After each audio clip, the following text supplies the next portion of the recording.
Shalom semuanya, sebelum memulai renungan pada pagi hari ini, kita berdoa terlebih dahulu. Bapa yang Maha Kasih, kami datang ke hadirat-Mu dengan hati yang penuh syukur. Terima kasih atas kesempatan yang Engkau berikan untuk merenungkan firman-Mu hari ini. Kami mohon agar Roh Kudus-Mu hadir di tengah-tengah kami, memberikan hikmat dan pengertian. Bimbinglah kami agar dapat lebih mengenal Engkau dan merasakan kuasa Roh Kudus yang Engkau anugerahkan sebagai penolong dalam setiap langkah hidup kami. Bukalah hati dan pikiran kami agar setiap menerima dan merenungkan kebenaran-Mu. Dalam nama Tuhan Yesus kami berdoa. Amin. Jadi judul renungan pada pagi hari ini adalah kuasa Roh Kudus adalah penolong dalam setiap langkah. Dan ayat bacaan kita hari ini ada di Yohanes 14 ayat ke-26 yang berbunyikan, tetapi penghibur, yaitu Roh Kudus yang akan diutus oleh Bapa dalam namaku, Dialah yang akan mengajarkan segala sesuatu kepadamu dan akan mengingatkan kamu akan semua yang telah kukatakan kepadamu. Dalam Yohanes 14 ayat 26, Yesus berjanji kepada murid-muridnya bahwa setelah dia naik ke surga, Roh Kudus akan diutus oleh Bapa untuk menjadi penghibur dan penolong mereka. Roh Kudus tidak hanya akan mengingatkan mereka akan semua ajaran Yesus, tetapi juga akan mengajarkan mereka segala sesuatu yang mereka perlukan untuk menjalani hidup sesuai dengan kehendak Allah. Ini adalah janji yang luar biasa yang memberikan kita pengharapan dan keyakinan bahwa kita tidak pernah benar-benar sendirian dalam menghadapi hidup ini. Sebagai orang yang percaya, kita memiliki Roh Kudus yang sama dalam hidup kita. Roh Kudus tidak hanya bekerja dalam hal-hal besar, tetapi juga dalam hal-hal yang kecil yang kita hadapi setiap hari.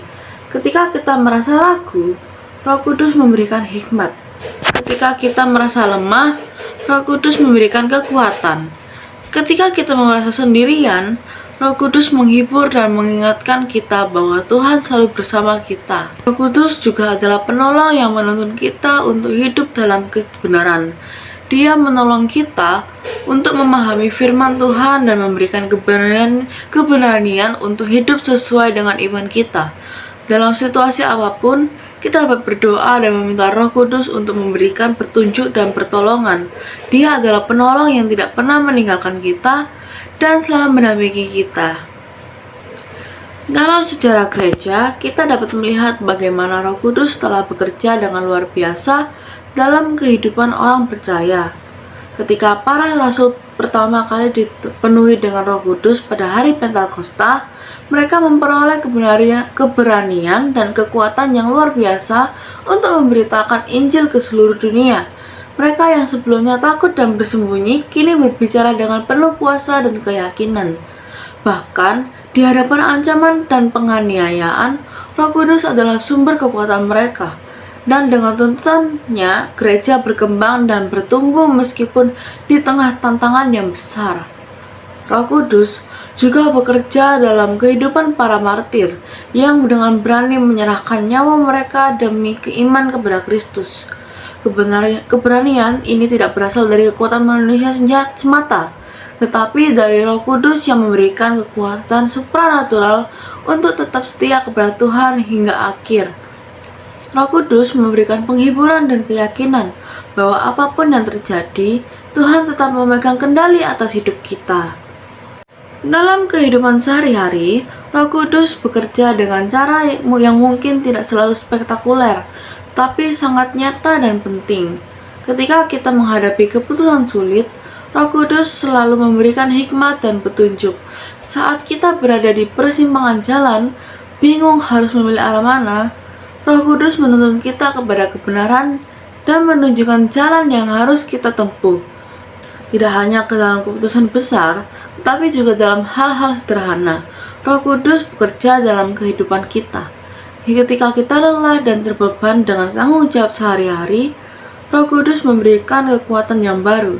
Saat kita merasa putus asa, Dia menghibur kita dan mengingatkan kita akan janji-janji Tuhan.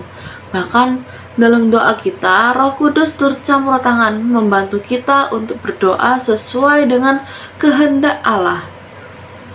Roh Kudus juga bekerja dalam proses pertumbuhan rohani kita.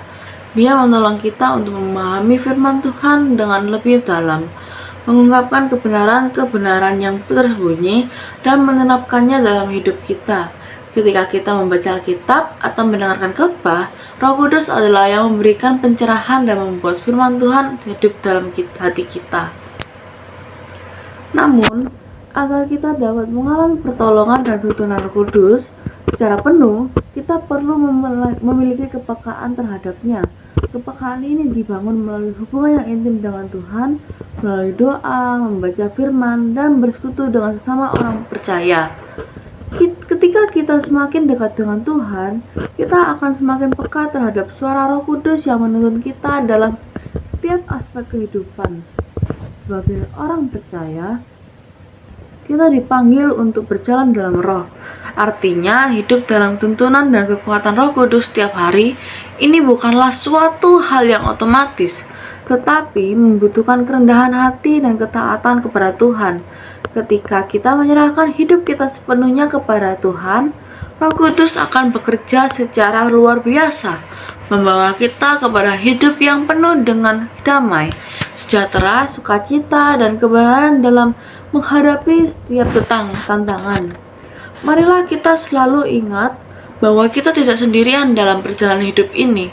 Kita memiliki Roh Kudus, penolong yang diberikan Tuhan untuk menuntun dan menguatkan kita. Dengan Roh Kudus di sisi kita dapat menjalani hidup dengan penuh keyakinan dan pengharapan. Tak peduli apa yang kita hadapi, kita dapat yakin bahwa Roh Kudus akan selalu ada untuk kita, membimbing kita kepada kebenaran, memberikan kekuatan di saat lemah, dan menghibur di saat susah. Percayalah kepada kuasa Roh Kudus dan izinkan Dia bekerja dalam kehidupan sehari-hari. Sekian dari firman Tuhan pada pagi hari ini. Sebelum kita melanjutkan aktivitas kita sehari-hari, mari kita berdoa. Bapa yang Maha Kasih, kami bersyukur atas kehadiran Roh Kudus dalam hidup kami. Terima kasih karena Engkau tidak pernah meninggalkan kami sendiri, tapi selalu memberi penolong yang setia untuk membimbing kami dalam setiap langkah. Ajarlah kami untuk selalu peka terhadap tuntutan Roh Kudus dan hidup sesuai dengan kehendak-Mu. Kuatkanlah kami ketika kami lemah dan berikanlah hikmat ketika kami ragu. Dalam nama Tuhan Yesus kami berdoa. Amin.